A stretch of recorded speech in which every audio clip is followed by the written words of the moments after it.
Hi, everyone, and thank you so much for joining us today. My name is David London. I am the Director of Innovation at the Greater Baltimore Cultural Alliance.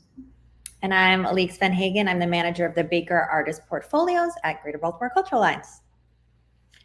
And we are so thrilled you could be with us here today for our very first virtual info session of the 2024 season. We currently have viewers both viewing directly from our website as well as on Facebook and on YouTube. So thank you all for joining us, however you have arrived with us here today. Alix, I think you were going to go over our agenda for today's session. I'll pull that up on the screen. There you go. So we're going to start. Just to let you know, we're mostly using StreamYard. We're streaming today. So if you have any questions at any point in the presentation, please tap them in the chat, and we will make sure that we can answer them and share them with whoever's presenting at the time. We're going to start with an overview of GBCA, Greater Baltimore Cultural Alliance, what we do, who we are. Then we're going to talk about the Baker Artist Portfolios, an overview of the Baker Artist Awards. We're going to talk about eligibility, disciplines, adjudication, so you have a whole idea of the process and what it means. And then we'll take you through the front end of the website. Hopefully you've already logged in and explored a little bit. If not, I think you're in for a great surprise. It's pretty exciting there. And then we'll take you a little bit around the backside, show you how you can set up your artist portfolio, creating projects, uploading work, and getting you started. Again, we'll have some time for questions at the end, but if at any point during the presentation you have questions, please type them in the chat and we'll try to address them as we go. Great. Thanks, Alix. So a little bit about the Greater Baltimore Cultural Alliance. Our mission is to create equity and opportunity in, through, and for the arts in Greater Baltimore. We do this through marketing, education, professional development, financial support, and innovative programs. GBCA was founded in 2001 through a conglomeration of individual artists and organizations who came together and said, we can be stronger together than apart. And so GBCA is an independent organization that serves the role of being as a collective voice for the cultural sector within our region. We serve both individual artists and organizations, and our organizations range from arts, culture, history, heritage, humanities, sites and attractions, colleges, and universities, and so on. We are a membership organization, so we do have membership at a variety of levels, which comes with some added benefits. So a lot of our services, including the Baker Artist Portfolios, are open to artists and organizations without membership. Although we do hope that one day you will become a member of GBCA and we welcome you into the family that way. But in the meantime, if you are not yet a member, we are thrilled to be able to serve you with the Baker Artist Portfolio program. The Baker Artist Portfolios was founded in 2008, and it was a collaboration at its time of being founded between the Greater Baltimore Cultural Alliance and the William G. Baker Jr. Memorial Fund. The Baker Fund is housed in the Baltimore Community Foundation, and one of the stipulations in their bylaws is that they are only able to give money directly to organizations. So one of the reasons for the collaboration that was formed was so that the Baker Fund is able to support GBCA, and we're able to provide the financial awards of the Baker Artist Awards directly to the artists themselves. It was conceived from the very beginning to provide a free online portfolio for artists, financial support through the Baker Artist Awards, showcase and exhibition opportunities, and I think very importantly, to promote Baltimore internationally as a strong creative community. In 2016, we launched a new website, and at that point, we rebranded the website the Baker Artist Portfolios. For those of you who may have been with us for quite a long time, prior to that, the website and even the URL itself was bakerartist.org, and the whole program was called the Baker Artist Awards, and everything, including the language on the website, was related to the awards themselves. So it would talk about self-nominating yourself, and your portfolio would be called a nomination. But when we launched the new website, we sort of split the program in two with this rebranding of the Baker Artist Portfolios, which allowed us to talk about the inherent value of both sides of the program. So both the portfolio side of the program and the award side of the program. So I'm going to talk about the portfolio side of the program first. We know from our analytics that the website has been viewed in nearly every country throughout the world. We collect anecdotal stories all the time about how the website is used by curators and collectors and collaborators. Programmers at some of the cities in this region's major institutions turn to the website to find artists to incorporate into their programming. We have several professors at MICA who their first assignment to their class on day one is to go look at the Baker artist portfolios to get a sense and understanding of the art being made in this region. So it really is a tool that people in our sector utilize in a variety of ways. I personally have found art is one aspect of our job that we get to look at every single portfolio on the site. I both purchased art that I've found as well as commissioned art from artists who I've discovered on the site. That's a personal story. Another story we heard once from one of our artists is that a collector from New York was looking at the Baker site, saw their paintings, came down, visited their studio, and went home with 10 paintings. So it really is a valuable resource, and it's great to be able to talk about the value in the site itself, independent of the awards. There are also many artists who use the portfolio as their main website. So instead of maintaining their own independent website, they use the Baker Artist Portfolio, lists their portfolio in their email signature, on their business cards, etc. For people who are a little bit more technically savvy, you can have what's called a URL alias, which means you could have your own domain name, davidlondon.com. That's not my domain name, but if it was, davidlondon.com, and I can forward you to your Baker portfolio. So that's a great free and valuable resource that we offer to the community. Another switch that we made in 2016 that continues to this day is that your portfolio can be updated 24 hours a day, 365 days a year. On the old website, the website would shut down for 4 months every year during the adjudication process. But now we give you the ability to update your portfolio whenever it is convenient for you. That also means that even though our deadline is set for January of this year, you can start working on it immediately. And in fact, you could have started working on it at any time. And we encourage you to do so, not just to think of this as an application, but as a virtual place for your work to live on the internet that you can really keep up to date as new work is being created or documented. And for me personally, one of the great joys of working on this program is that it's always evolving. We're not stuck in any particular place. We experiment with new pieces of technology, with new programmatic ideas, with new offerings to the community, ways to showcase artists, not just the awardees, but all artists who are on the Baker site. And to me, that keeps this job interesting and exciting, but also keeps the program trying to always evolve to the best program it can be and the best technical platform it can be as well. We recently did a major upgrade of the core back end of the website. So if you're poking around for the first time this year, you may notice a few things that are slightly different, although it's functioning essentially exactly the same as it was before, but we had to rebuild the guts of the website from the ground up. And just another example of how we're always trying to stay on top of the latest technology for you all to engage with. The Baker Artist Awards. Were you going to do this, Alix? I didn't mean to cut you off. I can do it, or you can do it. I'll take over and you chime in. How about that?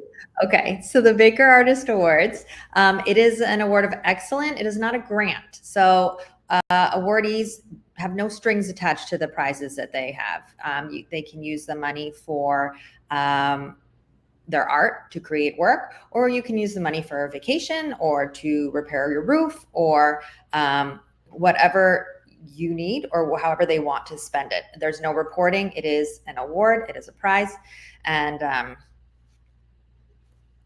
award for the work already created. We give $90,000 in annual awards. The size of the awards has ranged in the past from $1,000 to $50,000. We've changed it and experimented with how that works. During the pandemic, we gave a number of smaller awards to reach out to more people. Now we have a standard structure. So one artist in each discipline will receive a Mary Sawyer's Baker Prize, which is $10,000. So there's 6 disciplines, and one artist in each of those disciplines will receive the Mary Sawyer's Baker Prize.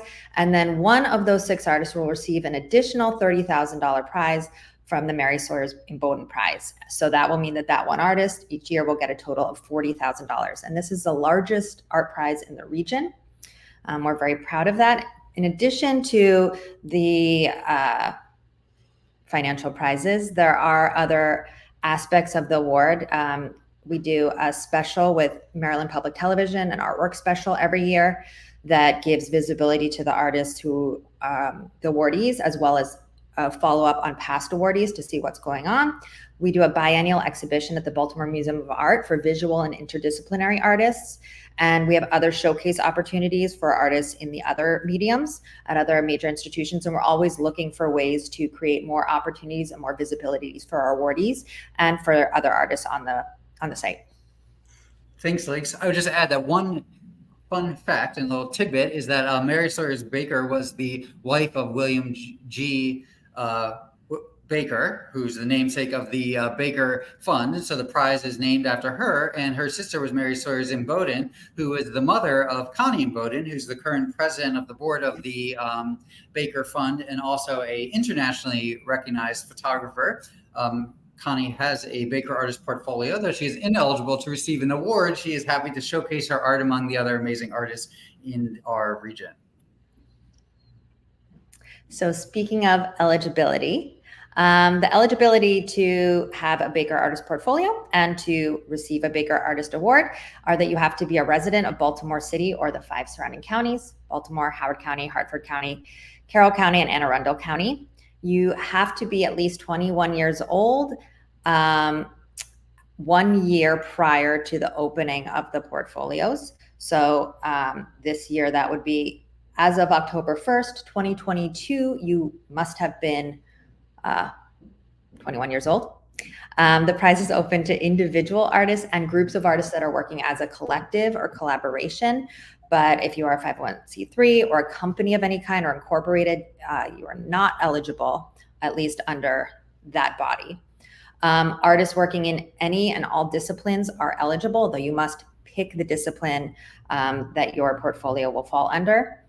And previous awardees are still eligible to receive an award as long as they've received less than $20,000 total from the Baker Artist Awards. So if they received an award in previous years, you're still eligible. There is a year in between in which you will not receive an award. So there will be a gap year if you received an award last year. Staff, board, and family members of Greater Baltimore Cultural Alliance, William G. Baker Jr. Memorial Fund, or Baltimore Community Fund are welcome to create portfolios. As David said, Connie Imboden has one. David has one. I have one, but it is set to private because I'm still working on it, but I will make it public soon. But we're ineligible for the awards. It's just nice to be among the artists and share the work that we do.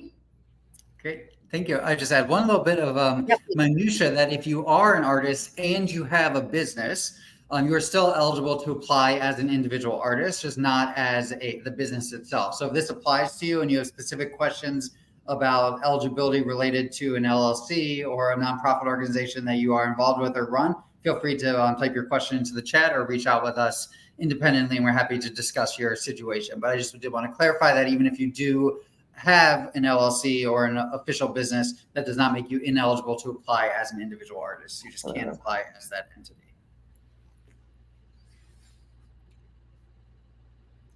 We have, as Alix mentioned, 6 artistic disciplines. That is visual arts, performance, music, literary arts, film and video, and interdisciplinary artists. I'll say in my 10 years of involvement with this program, we've seen a radical increase in the interdisciplinary category. I think that just speaks to the general trend of art making in our world today, that many artists are creating more and more interdisciplinary work. Although we allow you to self-select the discipline that relates to you, our internal definition of interdisciplinary that we would like you to at least consider before selecting your discipline is that an interdisciplinary artist is an artist who makes singular works that cross disciplines. So I'll give you a weird example here. If you play the trumpet and you tap dance and you paint, but never those things should meet, we would ask you to choose a primary discipline for your portfolio. So choose whether you want to be in the performance category, the music category, or the visual arts category. If you tap dance while you play the trumpet and paint, then for the purposes of our program, we would consider you to be an interdisciplinary artist. I know that could be confusing. So again, if you have specific questions related to your art making practice, feel free to reach out in the chat or by email, and we're happy to discuss the proper discipline for you to choose. Regardless of what discipline you choose, so even if you choose a visual arts discipline, but also you do make music, you have to choose a primary discipline, but you're welcome to include work of all disciplines within your portfolio.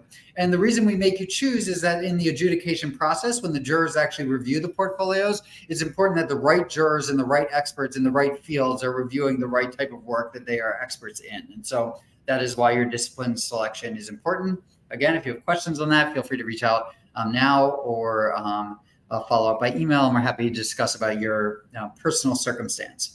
Our deadline for award consideration is Friday, January 26, 2024 at 5:00 p.m. At that time, what happens is that a duplicate of your portfolio is made, and that locks your portfolio in place as it is at that exact moment. And that copied portfolio is what the jurors will review. This is important because at 6:00 on Friday, January 26, you can continue to update your public-facing portfolio, and whatever changes you make will be viewed publicly. However, the jurors will only see where your portfolio was at exactly 5:00 on deadline time. So just know that you can continue to update, but you are locked in place at 5:00 on our deadline date. Again, happy to answer any questions about that. For those of you who have been with us a long time, you know that our deadline date has fluctuated slightly. We started off in January, then we moved to December. A lot of teachers or teaching artists said that December was a horrible time, so we've pushed it back to January. We'll experiment with this. We'll get feedback at the end of this year, and then we'll adjust accordingly next year if we have to. So. Again, one of the joys of working with the program is that it's always malleable and trying to suit artists in the best way that it can. The Baker Artist Awards recognize artists who demonstrate excellence in 3 areas. These 3 bullet points are, in fact, the same criteria and the only criteria that jurors are looking for when they review the portfolio. I'll say them, I'll repeat them, and then I'll explain them. So they are mastery of craft, depth of artistic exploration, and unique vision. Again, mastery of craft, depth of artistic exploration, and unique vision. I recognize, like all criteria for all awards or grants, some of these can be seen as subjective, some more subjective and less subjective. So I will define what we mean by that. Mastery of craft, whatever tools you are using to express your ideas, have you or are you on the path towards mastery? Are you forever growing in the work itself? And that's connected to depth of artistic exploration, because that depth word is really important. For many years, this category was depth of artistic portfolio. And then we realized it wasn't really about the portfolio itself. It was about the exploration that the artist was involved in. So for depth of artistic exploration, we looked at whatever ideas you are exploring and whatever medium you are exploring that with, are you doing so deeply? This is important to note because one of the things the jurors are looking for is a longevity of art making practice. That doesn't necessarily mean that only older artists are eligible, but that you are committed to an artistic exploration, whatever that is. And unique vision, probably the most subjective of all of our categories. Whatever you're bringing into the world, is it unique and singular to you as an artist? The adjudication process is conducted by a private jury of local, regional, and national experts. It's a 2-tier process. Only several years ago did we start announcing our finalists. We always had finalists as part of the process, but we do announce the finalists in March now, currently with the way the program is operating. And we also celebrate those finalists in a variety of ways. Then the second tier of adjudication takes place, and awardees are selected and notified in May of 2024. My little asterisks here. Exact dates subject to change. We are pretty locked into this as our schedule, but things happen. Jurors get sick or unexpected events occur, and sometimes we have to adjust slightly. So we put our little disclaimer in there just in case. This is important. Our help desk, we're available from 9 a.m. to 5 p.m. Monday through Friday. We will not be available during the holiday break, December 23rd to January 2nd. I say we're not available. I will confess that I usually check email at least several times in case something is completely melted down and we're there, but you can expect to hear from us after the winter break. The best way to get a hold of us is baker@baltimoreculture.org. When you email that email address, that your email goes to both Alix and I, and so you are likely to get a much quicker response than even if you have one of our personal email addresses, if you email us personally to email us at baker@baltimoreculture.org. I'm going to take a quick breather here before we switch over to the site itself. And if anybody has any questions, feel free to type them in the chat. I saw some chat activity before the session actually started, so I know that it's functioning. I'll wait about 15 seconds here, and then we will switch over to the website itself.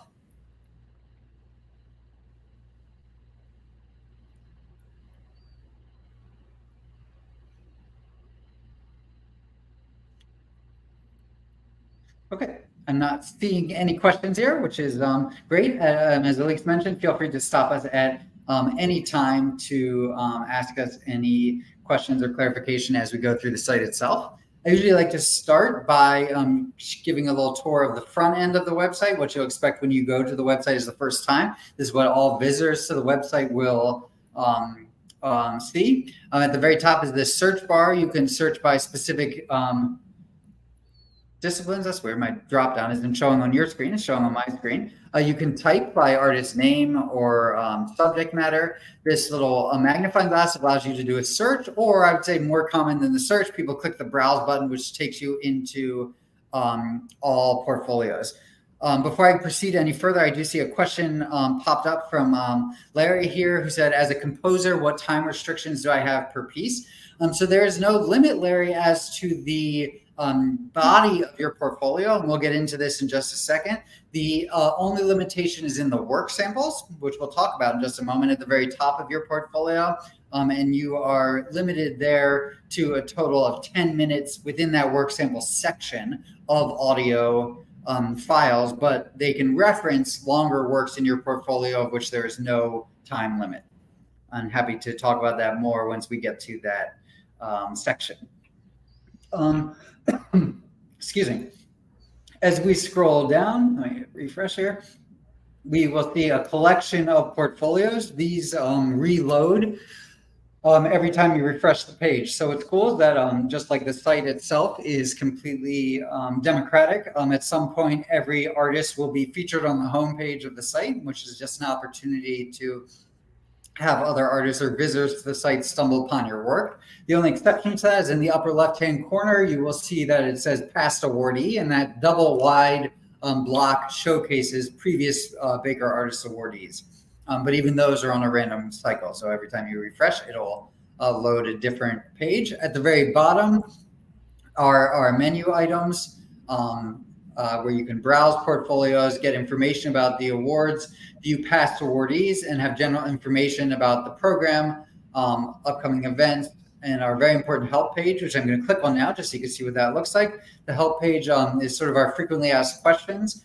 We take our most common questions and put them in here. When you hover over and click on a section, it pulls up information related to the title in that section. So here's information about our deadline and dates, what's new on the site, how to upload work samples, etc. For everyone who's registered for this info session, I will be emailing you our info packet, which is a very lengthy, about 24-page PDF document that goes into extreme detail of everything we're going to talk about today. I usually like to send it out after the info session because it can feel overwhelming to look at in advance, but it seems overwhelming because we've tried to go into extreme detail for everything you are able to do on the site. If you have not registered for an info session, you can also download that manual at the website I just put up on the screen at bakerartist.org/manual, and you can access that at any time. So I'm going to go back from our help page here and go back to the home page. In the upper right-hand corner, when you're not logged in, where it says test, will say log in, and that's where you go to enter your personal information to log into the portfolio. Also, when you're not logged in, there's a screen that scrolls across that says create your portfolio, and you can click on that to start fresh. For both logged in and not logged in artists, there is this menu in the corner, and it's an exact copy of the menu that is in the footer, except it hovers over your screen. So you can get to all those same areas that we were talking about a moment ago by clicking on that menu option at any time. For this demonstration today, I am logged in, and I've logged in under an account called Test User. And so you'll see that my name, my first name in this case is Test, appears in the corner here. And when you click on that menu, there's menu options for logged in artists. That allows you to look at your portfolio, which is under the My Portfolio tab, to edit your portfolio, which is under the Edit Portfolio tab. There's Edit Account Information and Artist Profile, which we'll talk about in a second.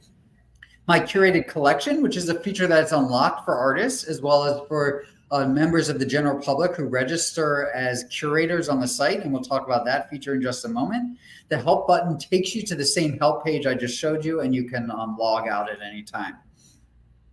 The difference between Edit Portfolio and Edit Account Information is that Edit Portfolio is where everything related to your art itself lives. Edit Account Information and Artist Profile are things related to you as the artist. Generally speaking, account information is things like your username and your password, core information about you. Artist Profile houses your bio and your profile picture and things that are specifically related to you as an artist. So think about it as artist information, user information, and artwork itself as those three categories. I'm going to click here on the Browse button, which will take you into the main body of the website itself. Again, at the top of this page is a search bar, so you can search for specific artist or type of work. You can navigate through different disciplines here.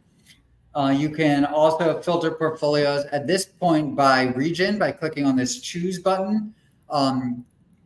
We are in the process of also expanding our filter abilities to not just be geographic region, but also various partners. So, for example, we are working currently with the Peel Museum, who will have their own search facet to feature storytelling members within the Peel cohort. As we expand this partnership program, it will allow different institutions and different partners to have their own little corner of the Baker site. An artist can self-select those affiliations. For example, it might be graduates of certain schools. It might be artists represented by a certain gallery, etc. We're still developing that program, and we will keep you updated as those go on.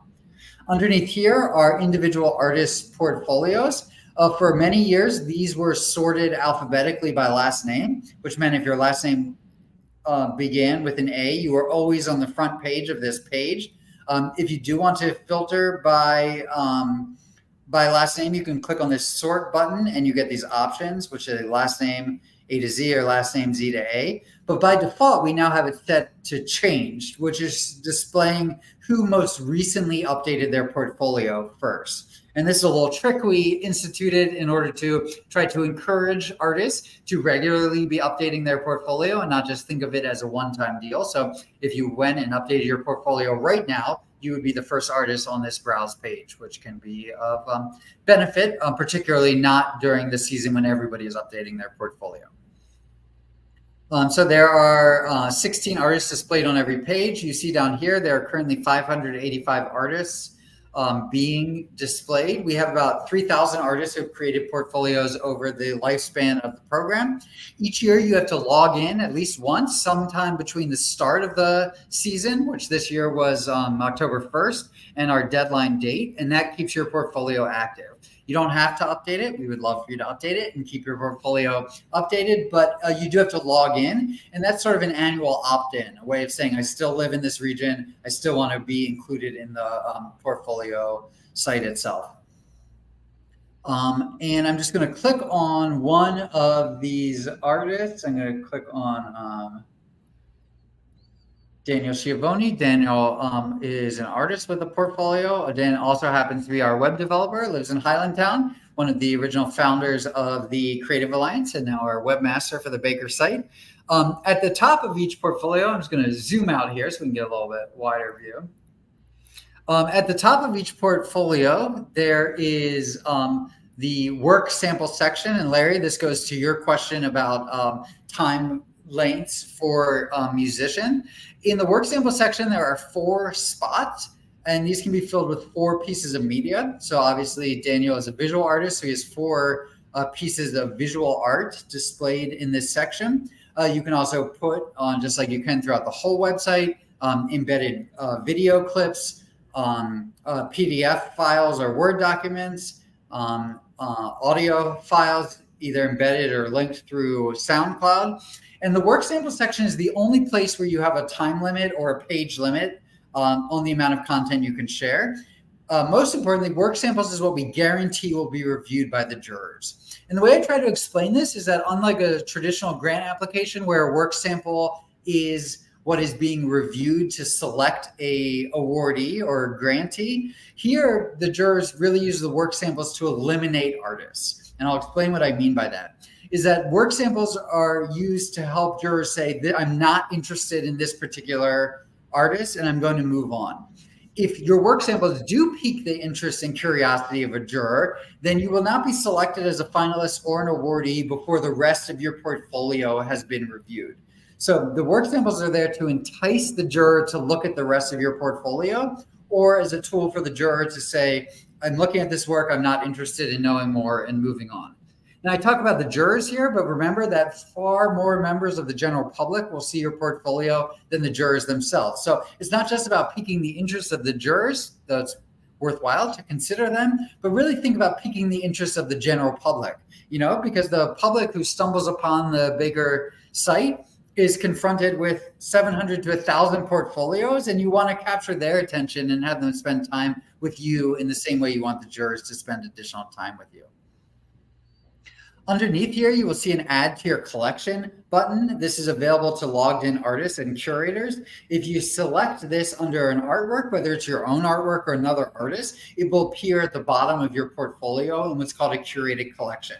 And this is sort of a more naturally produced Amazon feature. If you like this, you might like this. I really like this artist. I want to see what art they like. And so it's a way of building connectivity between the artists on the site itself. A new feature that we just unrolled, which I will talk about when we get there, is the ability to more easily edit your curated collection. So you can control that information and remove things from your collection from a singular place. It's always been a little bit difficult to do that. So that is an advancement for us.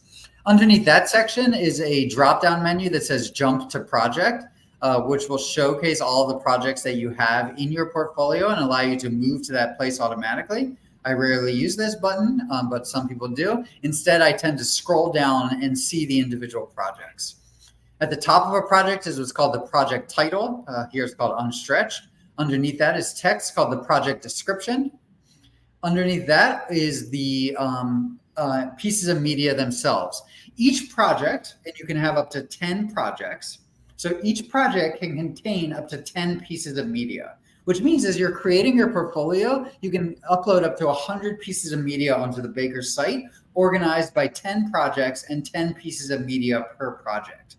I do generally encourage people to think abstractly about the term project. You can take it literally and you can say, this is a collection of work that I made during this period from this date to this date when I was exploring this particular theme or putting together this particular album or writing this particular book. So if you want to take it literally, feel free to do so. But you can also think more abstractly and think about the projects just as bucket areas. So for example, if you're a visual artist, you may choose to organize your work by portraits and landscapes and plein air painting. These are just examples, and collage. Or you might choose to organize them by butterflies and people and shoes as your subject matter. Or you might choose to organize it by oil paint and acrylic paint and charcoal drawings. However you want to organize it, think about these projects as the bucket areas which you are using to organize your work. I will tell you that I often hear from artists who have been working on their portfolio for many, many years that it's an exciting creative challenge to think about how you organize and present your work. So hopefully that won't be stressful to you and you will find joy in the process of thinking about new ways to group and look at your work as a collection itself. This artist has 3 projects, 1, 2, 3, and you can see that some projects you may have 1 piece of media. This project has 4 pieces of media, and scrolling back up, this project has 7 pieces of media. Again, you can have up to 10. You don't have to use all the spots. You can't have more than 10 spots, but you don't have to use all the spots. Organize it in the way that you best see fit. And underneath each piece of media is the media title and the media description. So there's a lot of opportunity for text here. You don't have to use all the text. You don't have to write a paragraph or 2 or a page or 5 pages for each work or each project. We try to give this as a platform that you can utilize in the way that you see as the best possible way to present your work and give you the opportunity to figure out how much text or images you want to use to explain yourself as an artist. At the very bottom is this comment field. This is only available when you are logged in. We encourage you to visit other artists' site, make comments on their work. We would love for this to be a community setting. And underneath here is a box that says connect with Daniel. I will show you where you can upload your website. You can connect to your social media here, Instagram and Twitter. And down here is a curated collection. It's looking a little funky at the moment, but the artworks that you've selected on your work or other artists' work as those that add to favorites button will appear in these curated collections. That's the portfolio itself, but I've now shown you the home page, the browse page, and the portfolio page, and the help page. And for the most part, that is the entire Baker site. There are hundreds and hundreds of portfolios to explore, but those are the 4 main pages on the site to explore. So with that in mind, before we go into detailed instructions onto the back end and how to create your portfolio, add work, add projects, etc., I again wanted to just take a quick break in case anybody had any questions, or at least if I missed anything important that you want to add in here. We'll take about 15 seconds and see if anybody has any questions or if you want to add anything.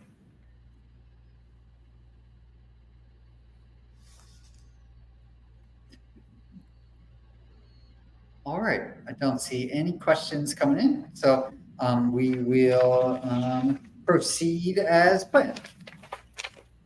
So now I want to show you the back end of the website. Again, I am logged in here as test user, and that's supposed to say your name. So if I was logged in as my individual artist page, it would say David in this corner, and your name really is the button that unlocks the rest of the website. So I'm going to click on my name here, and we're going to go through all this buttons.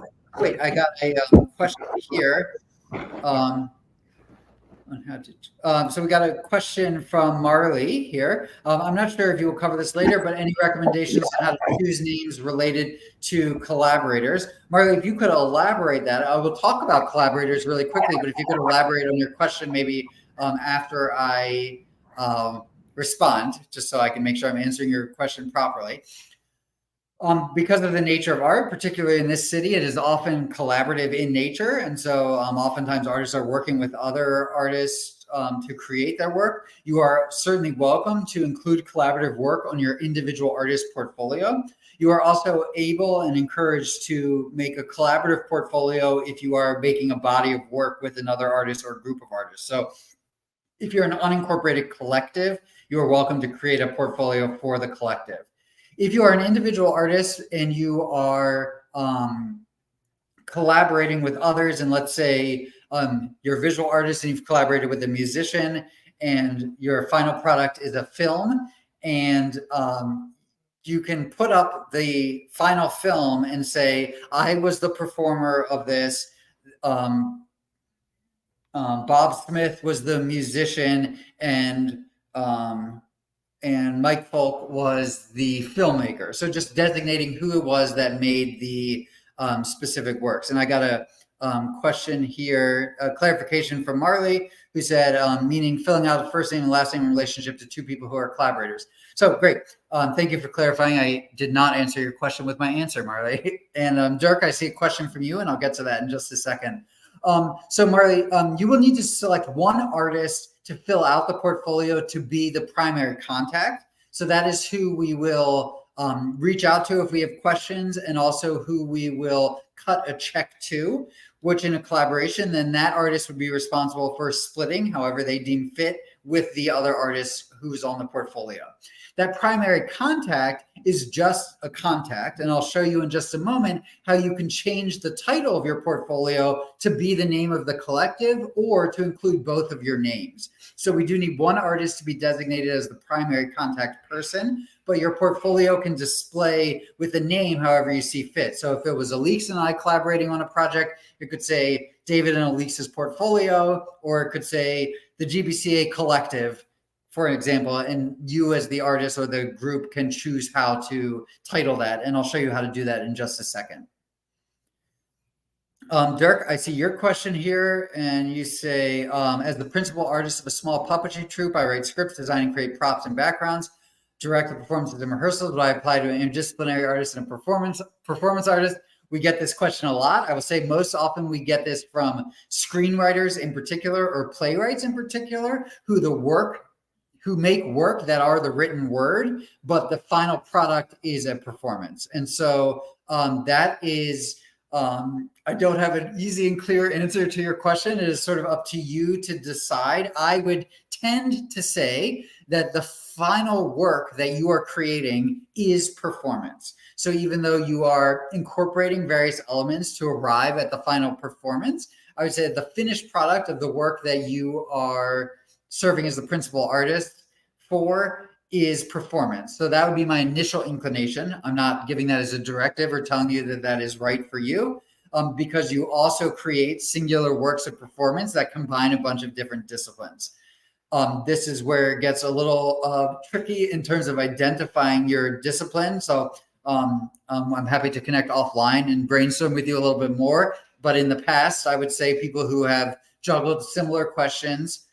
Oh, we have one couple who works together as a theater company on the portfolio site. One of them is listed in performance and one of them is listed in interdisciplinary. So I believe that that was a strategic move to become eligible for an award in both disciplines, which is how they've navigated that.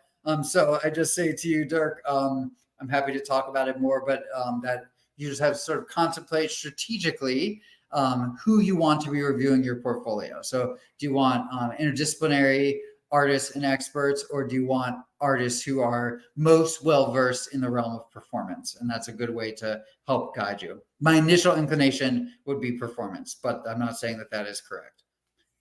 Sorry, that is not more clear. Okay. So Marley, I'm going to click on edit portfolio. This is really for everyone, but I'm going to start by Marley addressing your question in particular. So now I've clicked on edit portfolio, and you'll see here it says test users portfolio. And at the very top of the page, it says title. So right now, by default, it will say your first name and last name, test users portfolio, David London's portfolio. But if I wanted this to be David and Alix's portfolio, then I can change that there, and that is what will display publicly from that point forward. So that is the easiest way to accommodate working in a collaboration. You'll notice if you explore the portfolios that some artists have really wild titles for their portfolios, just describing themselves. Some of them don't even mention their own name. They mention their artistic endeavor. We, again, try to leave this up to you, however you think to best represent yourself. Underneath that is a button that says preferred URL. This is a new feature that we've unlocked based on your username when you set up your portfolio. Your existing URL, which is what appears up here when you type into the search bar, bakerartist.org /portfolios / mine might be D London or something like that. We've given you the option now to customize your URL. So if your URL isn't as you like it, if you don't want to say D London, you want to say David and Alix for the collaboration, or David Alix or Dalix or whatever you want to get creative there, you can enter your customized URL and the website will create an alias for you. Again, because a lot of artists use their domain on their business cards or promotional materials, we wanted to give you a little bit more control over what the name was there. So that's a new feature. Happy to answer questions on that. Also, a lot more information on that in our info packet. Underneath that are the 4 work samples. 1, 2, 3, 4. I'm going to remove a sample just so I have space to put in a new one here. If you're arriving for the very first time on your portfolio, these will be blank, and you'll be able to, when you hit remove, you'll see this button appear that says select media. If this button isn't appearing, it's probably because you already have 4 already uploaded here. And we put this little handy counter here, which tells you how many spaces you have left. So we try to make it easy for you to see how much more work you can add. I'm going to click select media. I do not know for certain if it's going to pull up the media browser on my computer. Okay, so it pulls up the internal media browser, which allows you to put in the name of your work. And most importantly, click this choose file button, which will connect to your media browser on your computer. So if I click this, you don't see it popping up on my screen, unfortunately, but it's slightly different if you're using a Windows computer or a Mac computer, but it's pulling up the standard files from my computer desktop.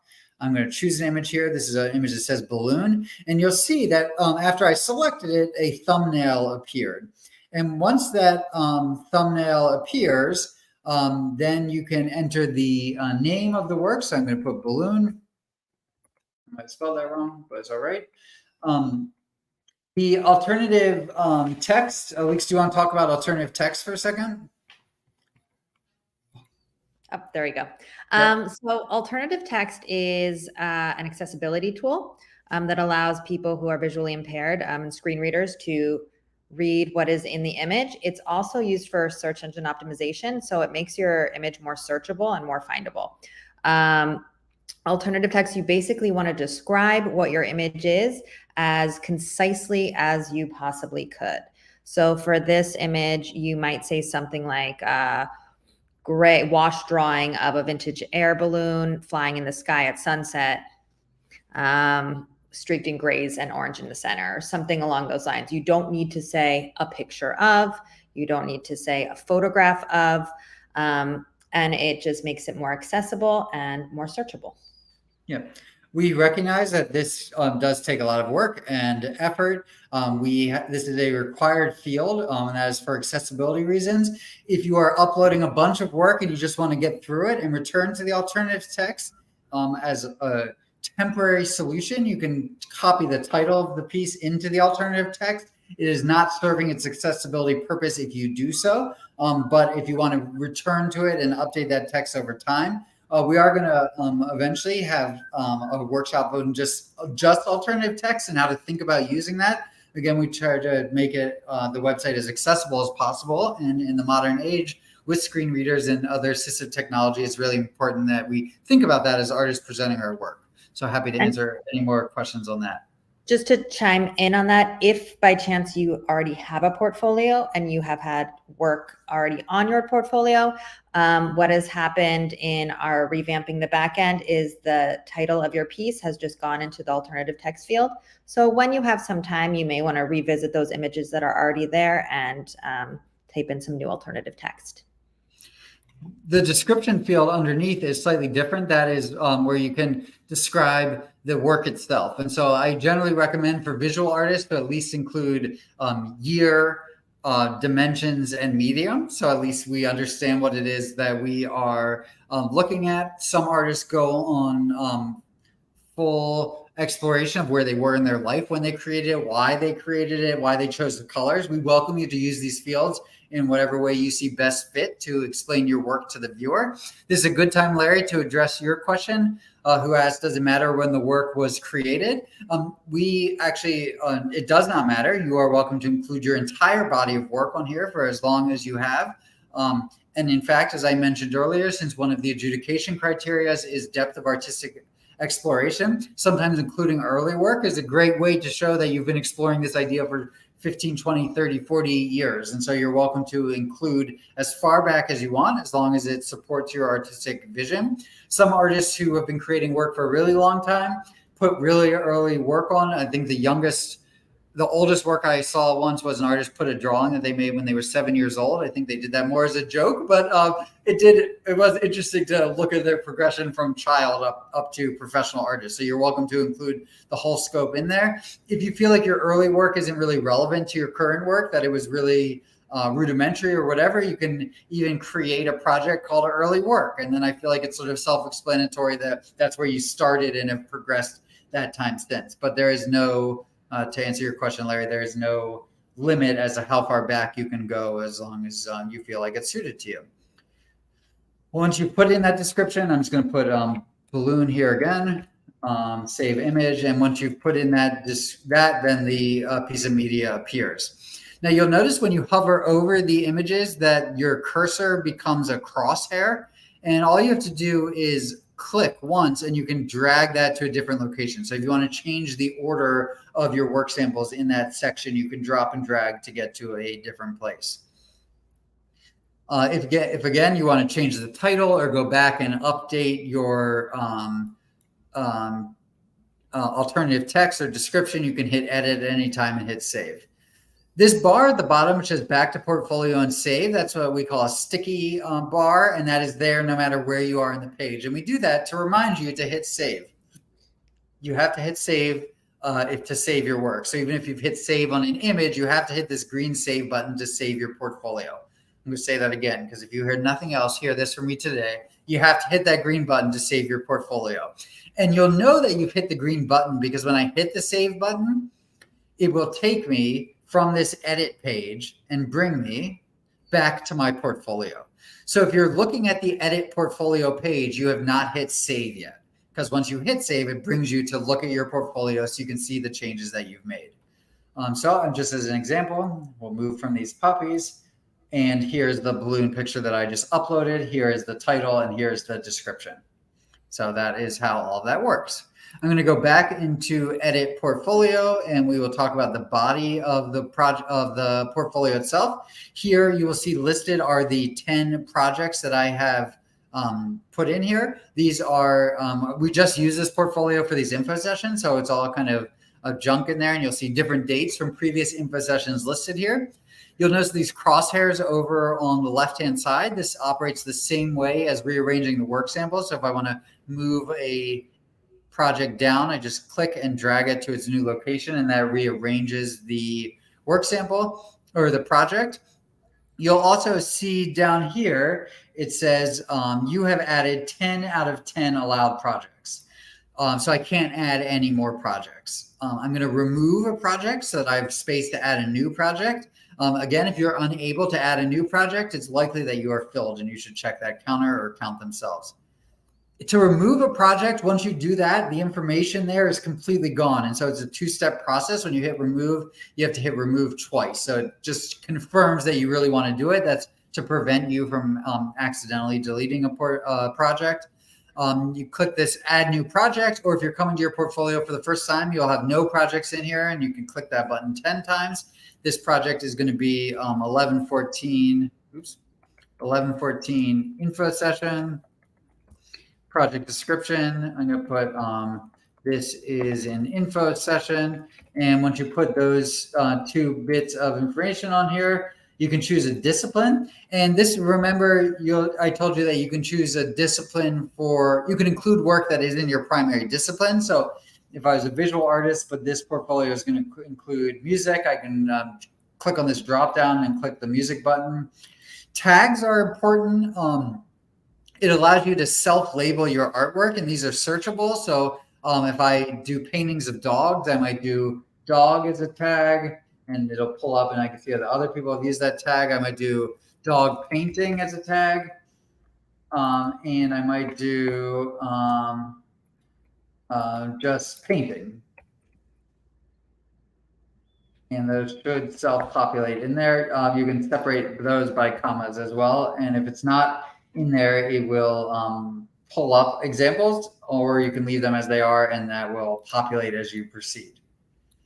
Underneath that is a similar browser to as we added the work samples. So select media, same thing here.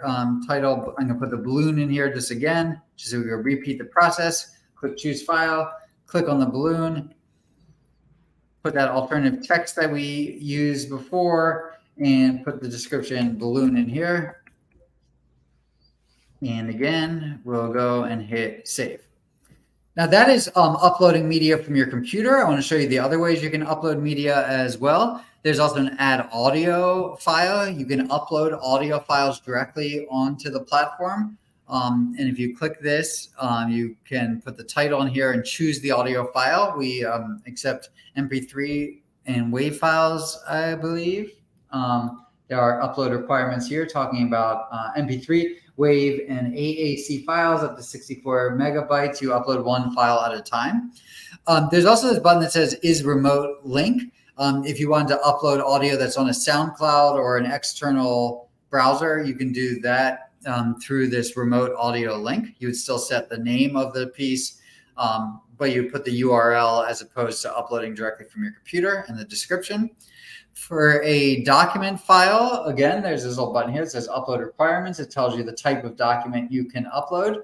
A new interesting feature now is if you upload a PDF, the website will make take the image of the first page and put that into your thumbnails on your portfolio. So one advantage of using a PDF document, I'm going to do info session PDF, and I'm just going to use that for my description here. And save document. So now we'll have two pieces in here, and you'll see that was actually the slide presentation that I put in as a PDF, and it's taken that first page and made a little graphic here so I can see what's going on here. There is a choose existing media button, and this choose existing media is sort of access to your remote corner of the Baker site. So any artwork that you've previously uploaded, you can access in here. So if you uploaded something last year and then you deleted it, but you want to have access to it again, you can access it by choosing this existing media. I'll pull this puppy image from my work samples, and I will put that in there as well. And all the information, all the text related to it is also copied into your portfolio. And the last thing I want to show you is this button here that says add remote video. And an example of this would be if you have a video, I'm just going to pull up a file really quick. If you have a video that lives on a remote server, so let's say that's Vimeo or YouTube are the primary ones that are used, you can just copy and paste the URL from that video. For any of you who have your own website, you know that sometimes to embed a video onto your website, you have to use a long string of code to embed the remote video. On our site, you don't have to do that. You just take the URL when you're visiting the website itself and copy and paste that URL into here. And this is going to be Baker Artist Awards MPT. And put that in here and save remote, and it will process for a moment. Maybe. Yep, took a second, but it's pulled up the thumbnail from that video. And when I hit save here, we will scroll down to the last project. And this is the project we just made. Pardon my fast scrolling here. And here's the video I just embedded from YouTube. Here's the puppy photo I pulled from my files. Here's the PDF that I uploaded, which if I click on this, will open and download the PDF for me to view in its entirety, and the balloon picture. I do want to show you one other thing on Edit Portfolio, and then we'll take some questions here, and then we'll move on to the last thing. This is our 1114 info session. I actually want this to appear at the very top of my portfolio. So using those crosshairs, I drop and drag and pull it as far up as I can get it. Sometimes you got to scroll up a little bit. And now when I hit save, just as an example, that will be my first project in my list of projects. So it's just as easy as that to arrange it. One more thing on Edit Portfolio is you may notice that there's this beautiful background on my portfolio. I'll just show it to you looking at it this way, this floral background. By default, your portfolio will have a blue background. We wanted to give artists the option to customize that. I will show you that if I zoom out here, that image stays the same size while the content itself zooms in and out. So just keeping that in mind. But we do give you the option to change from the solid blue to a different image. And so I'm going to show you how to do that now. It's the very last thing on your Edit Portfolio page, which is down here. It says background image media. I'm going to, in this case, I'll remove the one that was there. You could also hit the replace button to do the same thing. Select media. I'm going to choose something. In this case, for my existing media, I'm going to choose the, what should I choose? I'll choose the puppies in this case to fill that void there. Select media. It is there. I hit save, and you'll actually see the entire background of my portfolio then becomes that puppy image. There have been artists who try to get really creative and try to like get a picture of themselves with just their eyes sticking above the block and like try to get specific information to relay. I generally recommend against that because you just don't know you don't know how people will have their computer set up. So for example, if I zoom in or out, then the top of the puppy's heads appear or disappear, and you don't know what individuals will have their just the settings on their computer. So I generally suggest that you think about the background image to relay a specific mood versus to try to relay designated information. I see this question from Larry. Sorry, if I need this point, can I post a link to my YouTube site that has multiple YouTubes of my music? I would have to see a specific example, Larry. If you want to send us an email with a link of what you're trying to embed, it is entirely possible that you could embed a YouTube player, but I would need to know what you are linking to know if the site would accommodate it. I know that you can embed a SoundCloud player that will play a variety of music tracks. I don't know that I've ever seen somebody try to embed a YouTube player, but I'm happy to test it out and see if we can get it to work for you. Okay, so that is the crux of the back end of the edit portfolio section. I'm just going to review my notes here and see if there's anything I wanted to miss. At least I encourage you to chime in if there's something I didn't discuss. And if anybody has any questions, there's a couple more things I want to show as well before we open it up to general questions at the end. But if there's anything that I missed right now, or you want me to go back over or explain further, then I'm happy to do that. I know I missed the available for purchase, so I do want to go there too. I would just say maybe you want to go back also. You had mentioned the curated collection and how it's easier now to edit. So maybe sure. Those two things. Yep. So I'm going to go back to my portfolio right now, and this is a new feature that we have just implemented this year, which is on specific works of art. This is a stock image, but not my work. But let's say that this was a photograph. When I'm on that page, there's this little button that appears that says available for purchase.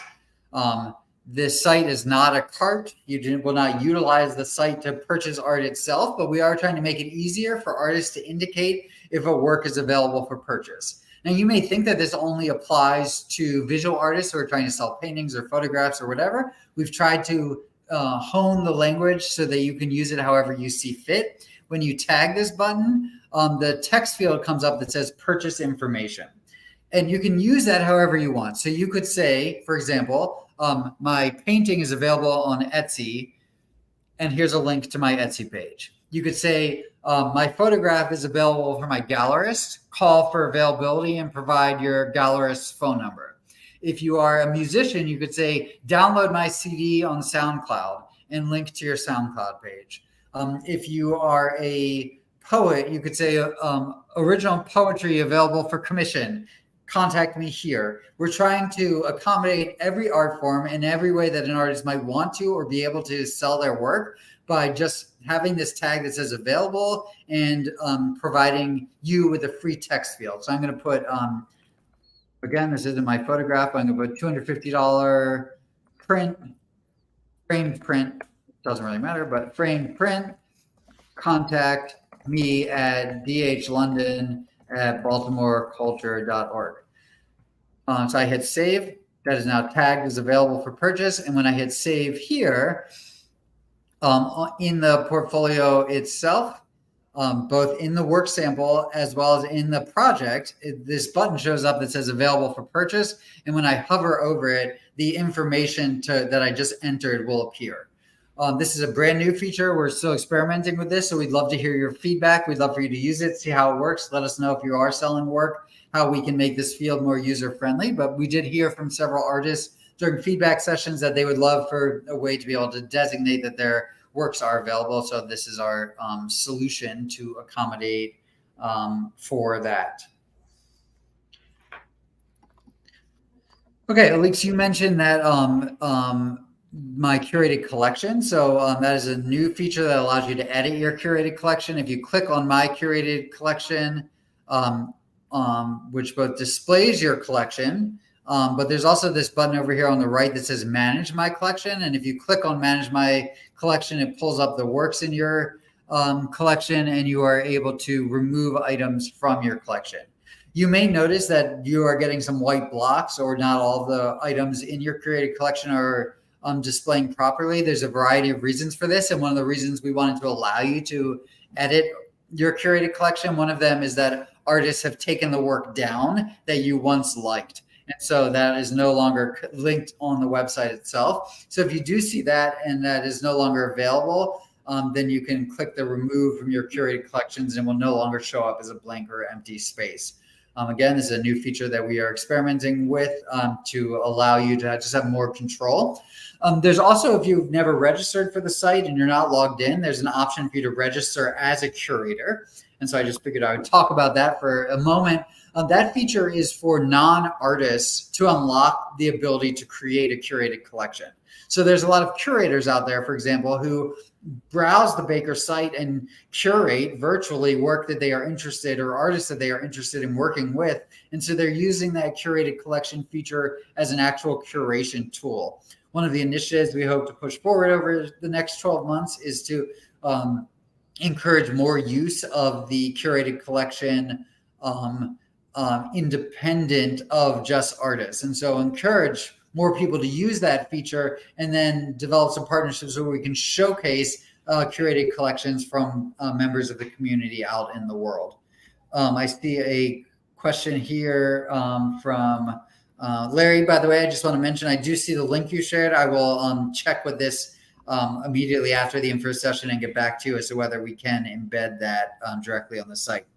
Derek, your question, if the work sample leads to a review of the artist's portfolio, will all the projects be considered, or only the ones relative to a particular discipline or of the work samples? No. So once the if the juror is considering your portfolio to recommend as a finalist or be selected as an awardee, they will review the entire portfolio.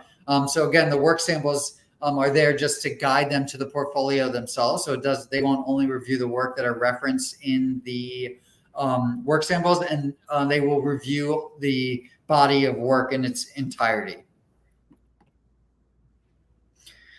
Okay, so I wanted to show you a couple other things before we open it up fully, which is I didn't go into this edit account information or edit artist profile, which are the other two things that you can change. Again, the edit account information is things related to your account. So that's your email address, your current password, if you want to change your password. If you forget your password, by the way, you can click a button when you log in that says, forgot my password, and it will email you a temporary link to reset your password. You can also always contact us at our help email address, which is baker@baltimoreculture.org. If you need help resetting your password, sometimes that email address goes to spam when you try to reset it, or it doesn't show up easily. So just as a reminder, if you do need to get a hold of us, the best help email is baker@baltimoreculture.org. Your picture, this should actually be labeled, and at least if you want to take a note of this, should be labeled profile picture. This is the picture of you as an artist. So picture is the image that displays above your bio on your portfolio. Again, because this isn't related to artwork itself, it's included here in the account information. Is where you can change your name, say your birthday. It's also, very importantly, where you can enter your social networking links. You'll see we have Facebook, Twitter, YouTube, Instagram, and Etsy preloaded in here. And you can put the URL directly connected to your Facebook page, your Instagram page, etc. And those will appear on your portfolio in the Contact Me section as little icons. And when visitors select those icons, it will link them to your portfolio page. You can add more items as you want by clicking add another item. Terms of service, privacy policy, you have to select those when you create your account. But if you change your mind, then unclick it, but then your portfolio won't be visible anymore. And this last button is kind of important. Again, just to review, we are in edit account information. There's a button here that says show my email. We are very protective of people's personal information. If you have not, if you do not want your email address associated with your account to be visible in your portfolio, you can unclick this button, at which point artists or people will not see your email address. A lot of artists wanted that ability to choose whether their email address was visible.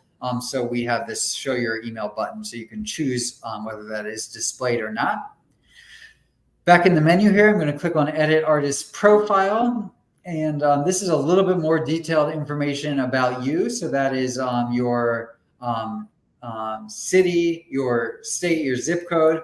The location affiliation tab right now, you'll notice is just locations, and you can select multiple. So for example, I'm in Baltimore City. I'm also in Station North.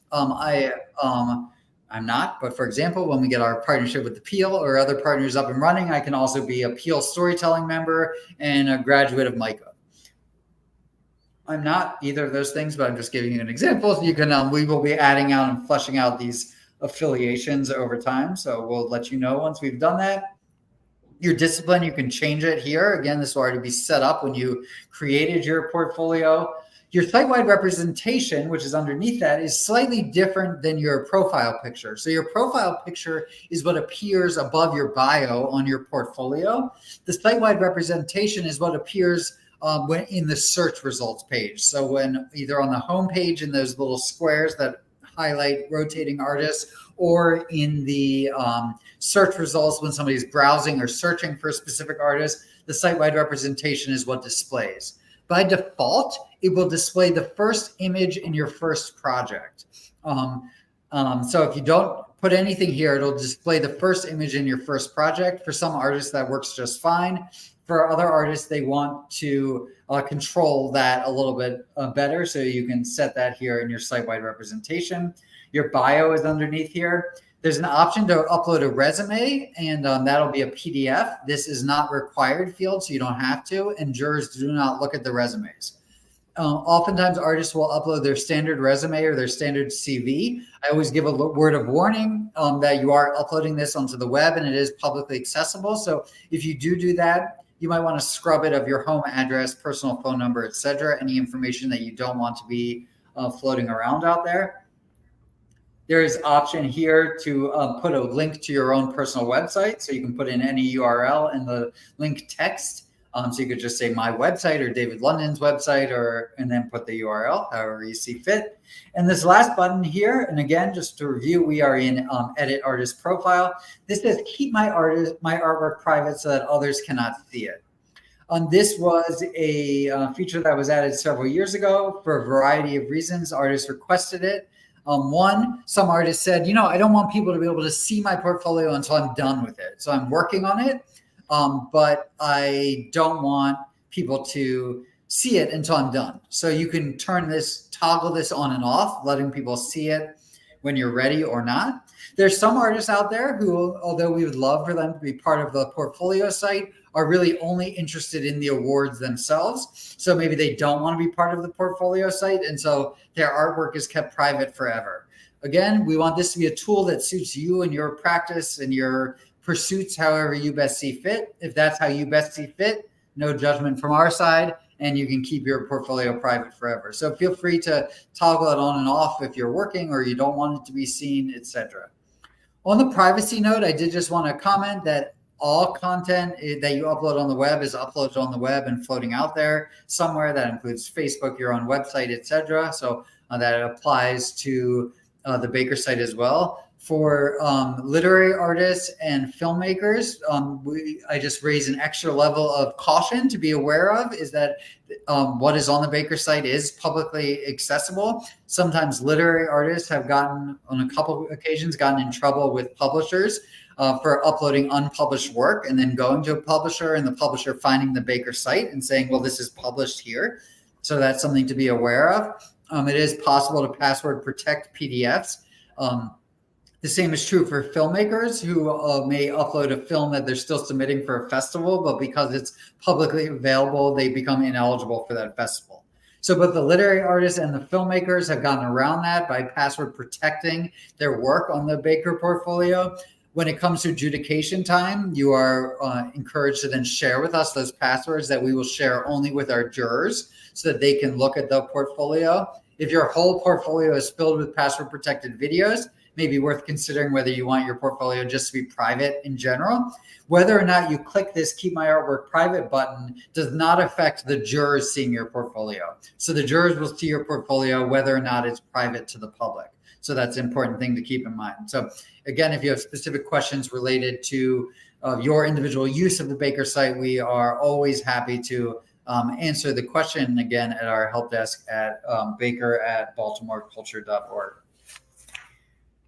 I know that was a whole lot of information. I think we've gone into almost all of it. Like I said, for those of you who RSVP to today's info session, we will be sending out a packet where you can get detailed instructions, also the help page on the website, but we are here to answer any questions you have. If you did not RSVP and you'd like to download that manual, you can download it at bakerartist.org/manual. We will also, over the coming weeks, be releasing a series of short videos just about specific topics. We'll have one in the next 7 days or so about new features to the site.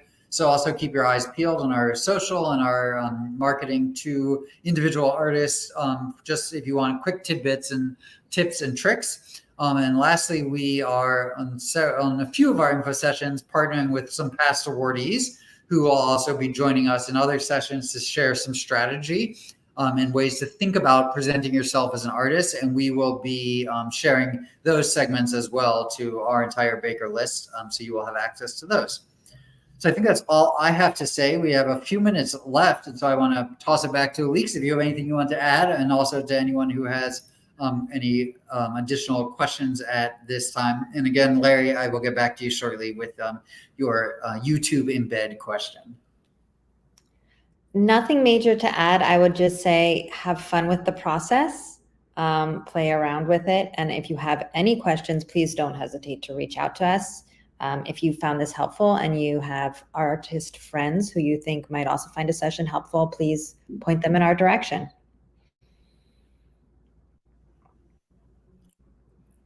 Great. You are welcome, Larry. And thank you all so much for joining us. I will also mention that come January, we will send an email out and offer to artists.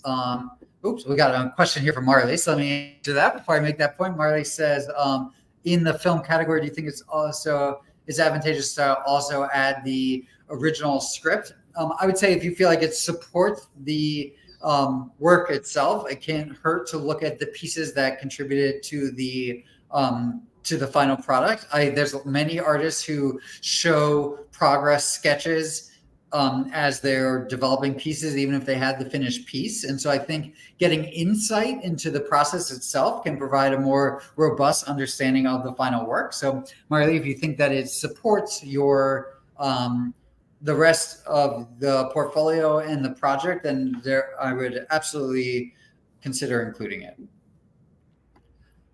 So I was going to say that if come January, we'll send out an email and we offer what we call working sessions. And working sessions are where artists can sign up to have 30 minutes of one-on-one dedicated feedback with either Alix or I, where we can look at your portfolio, address specific concerns or questions that may not have been answered.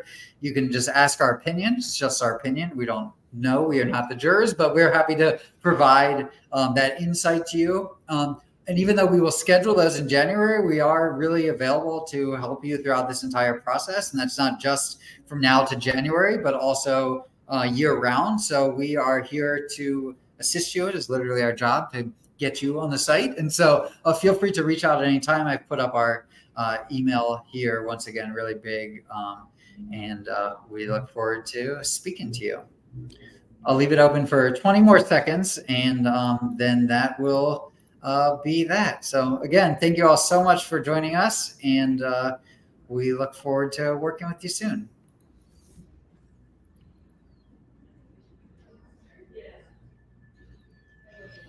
All right. Thanks all. Have a wonderful day, and we will see you soon. Take care. Bye.